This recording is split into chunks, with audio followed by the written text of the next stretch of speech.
Hey, Kurt. So everyone and their mother, I know my mother, is talking about what's going on the Lakers with LeBron James and his son Bronny. I want to talk to you about it from a parenting perspective. There seems to be a lot of overlap in terms of what we do at Maya and also in terms of what we warn parents against. Although I'd say there's very few people in the world who have the level of fame, success, that someone like LeBron James has, and he and his family enjoy access, and he and his family enjoy his incredible legacy, and his children are following in his footstep one way or another. But it seems like Bronny's getting a lot of criticism as well as is LeBron. Is all of this warranted from a parenting perspective? Is LeBron falling into some pitfalls that some other parents have fallen into?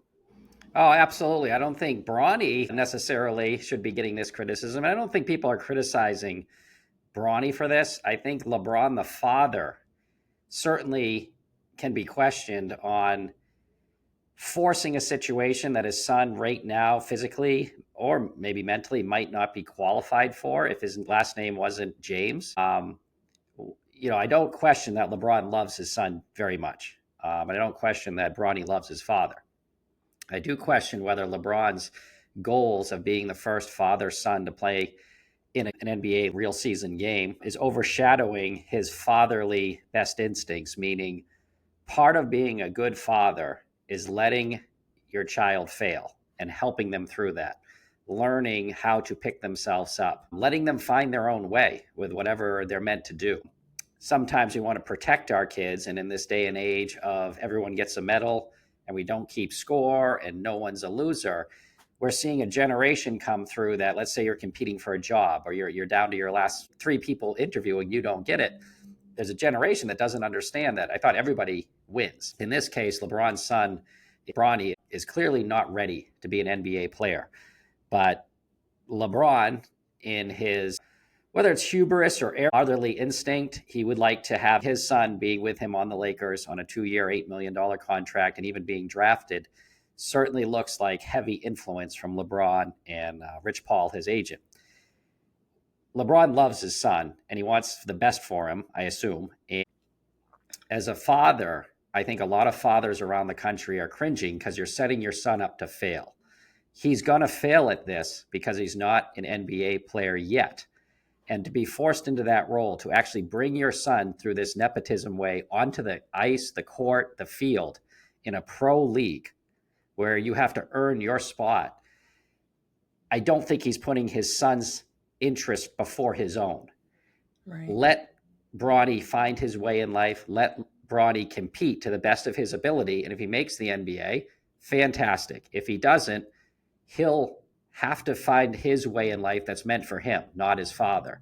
It's So I think the nation itself is jumping on the bandwagon, as you might say, as far as criticism. Obviously, LeBron's a lightning rod of a personality and a sports figure where you either love him or hate him. And like I said, I don't have an axe to grind with LeBron, and Bronny seems like a very nice kid.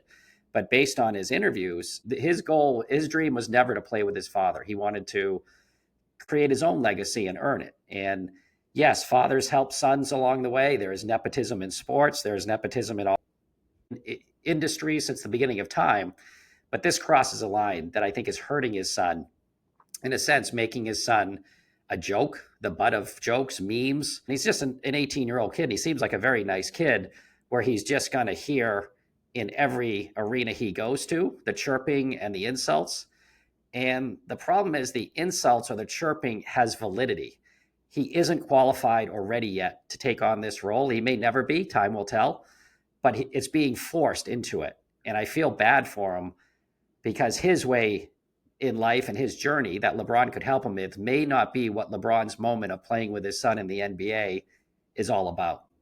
And it's a very hot topic. Everyone knows that his son needs more training, more time to see if he can become a great player, an NBA level player, we'll say. And as a father, it hurts to watch a nice 18-year-old kid who, of course, you'll stand by your father. He'll do whatever he says. He'll carry the torch. But is this what really Bronny wants? As I prepared for this piece and asked other fathers what their opinion was, a couple things came up. One was, well, you would do it for your kid to get in the NBA. And of course, there's an $8 million contract guarantee. And I said, absolutely not. Setting your son up for failure for my own selfish reasons for a glorious moment of being the first father son to throw a pass to each other or an alley oop, 100%. And the $8 million is laughable. LeBron James is worth $1.5 billion. Bronny James made millions in NIL money before he turned pro. He has social media following in the millions. He could do like a Manning show, like the Manning brothers do for football, and just talk about basketball while it's going on and have 2 million subscribers and 500,000 in sponsorship. This was not about making sure your son could make $8 million. He would make that in college at USC through the NIL money program. So I didn't think you'd want your kid in the NBA, because as much as LeBron wants his son in the NBA, is it what he wants and how he wants to get there?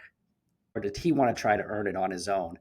And in the end, as powerful as LeBron James is, and you're right, his family is like the Kardashians of sports, right? The kids very much in the spotlight, lots of money coming in through different social media parts. Is this something that is going to make Bronny happier or worse off inside? Not money wise. It's not about money. It's about the human being. And actually, as you said, I'd love to get Bronny James in the Maya Teen program, because the first half of the program goes over this of internal validation and what your true representation of yourself and what you want to be in life. And I'd be very curious to hear his own story without what his dad would like him to do.